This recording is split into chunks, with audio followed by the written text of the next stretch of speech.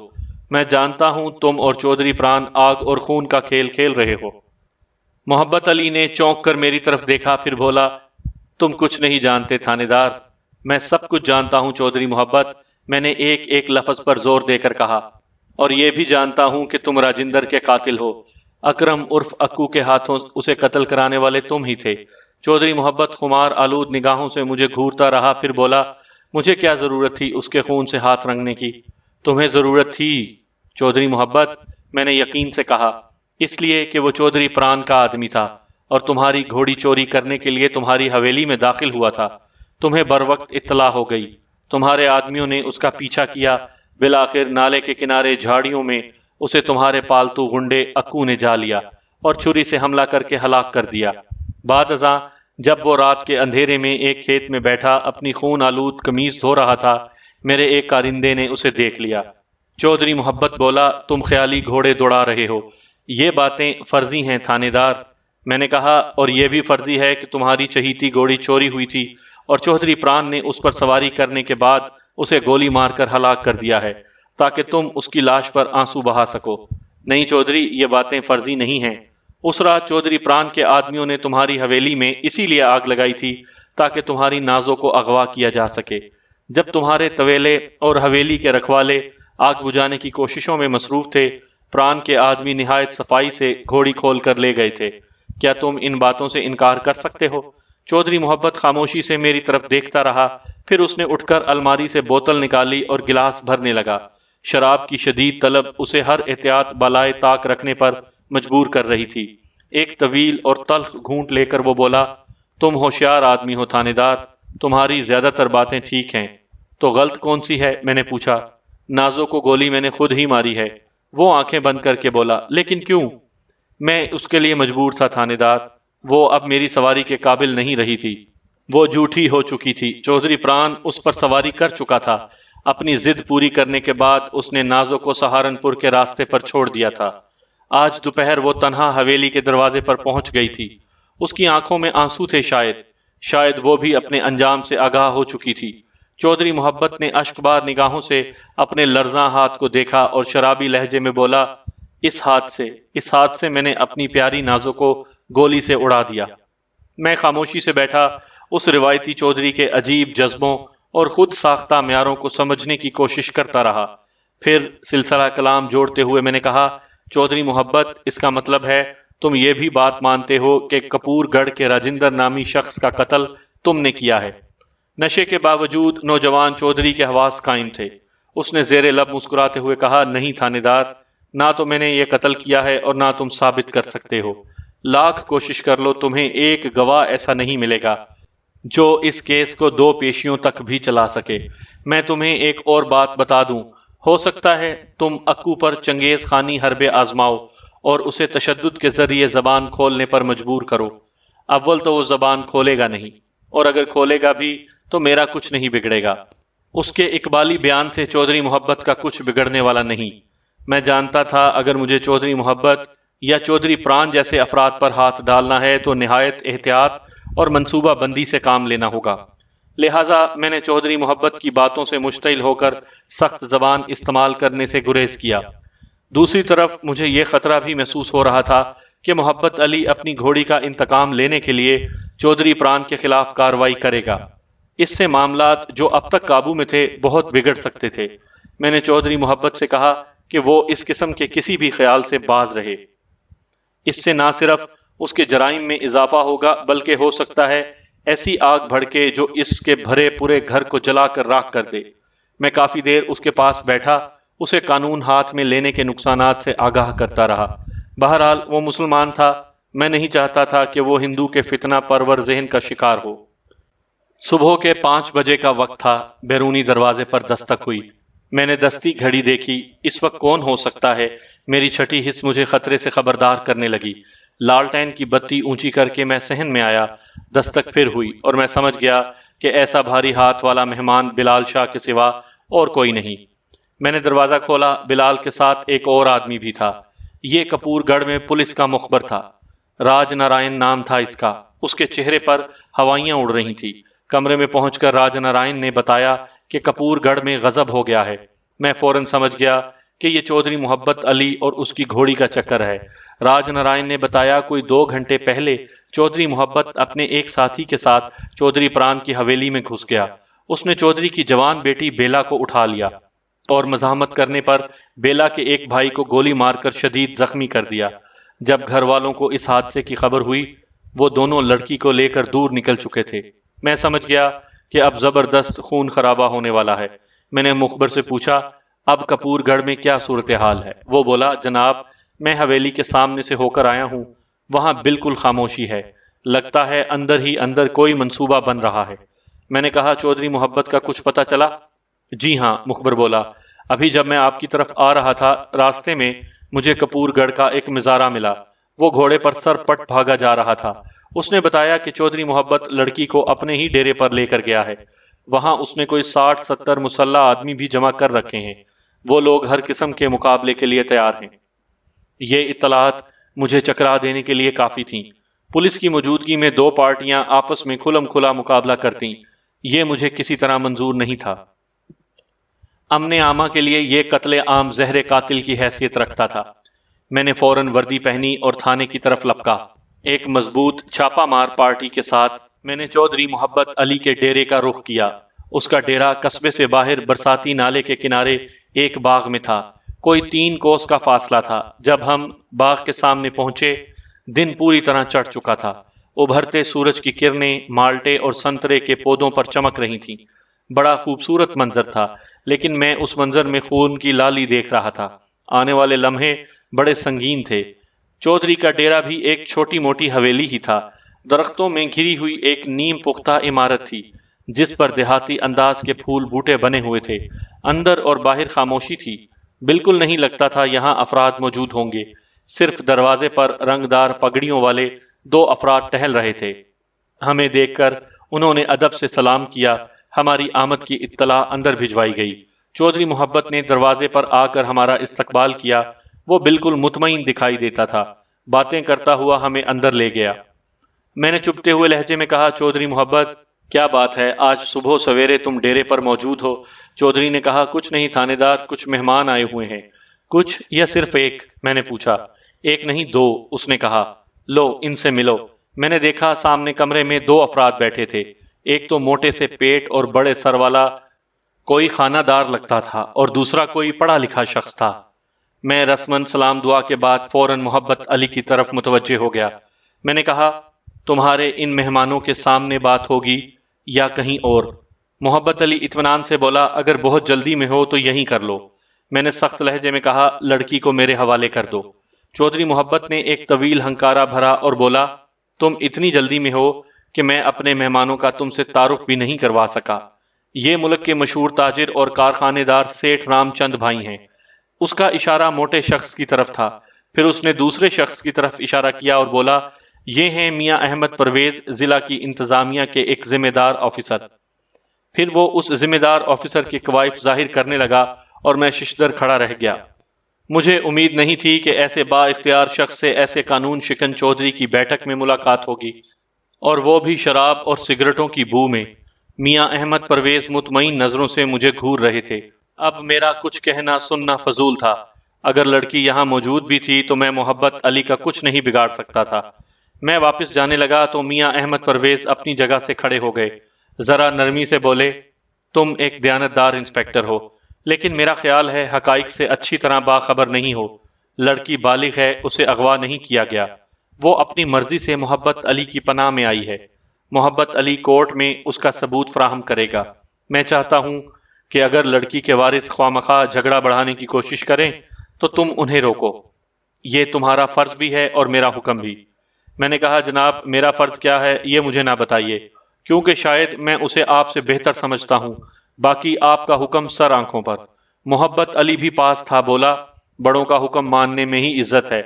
میں نے کہا، خدا کا حکم ماننے میں بھی عزت ہے۔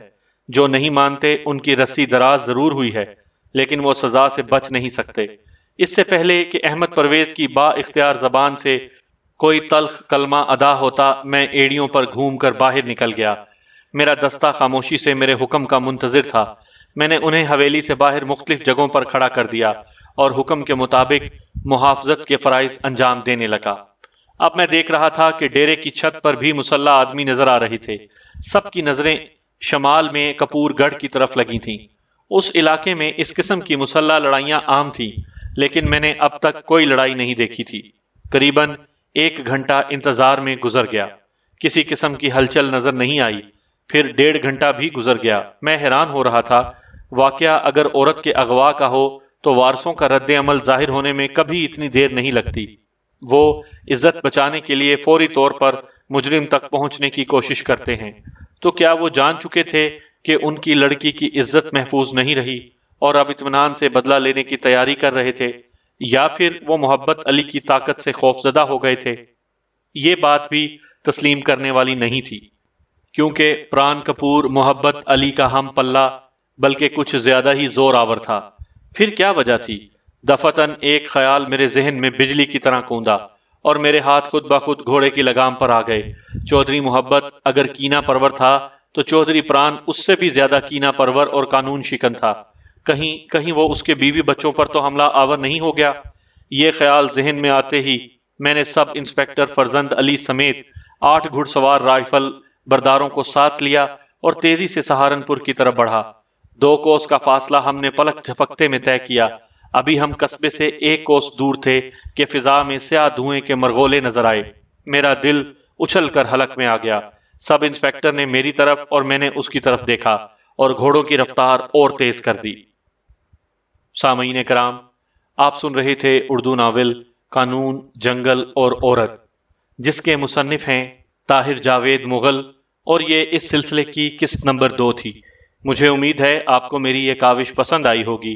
آپ نے اگر ابھی تک میرا چینل کہانی گھر سبسکرائب نہیں کیا تو ابھی میرے چینل کو سبسکرائب کر کے بیل نوٹیفیکیشن آن کر دیجئے تاکہ آنے والی ہر نئی کہانی کی اطلاع بر وقت آپ تک پہنچ سکے۔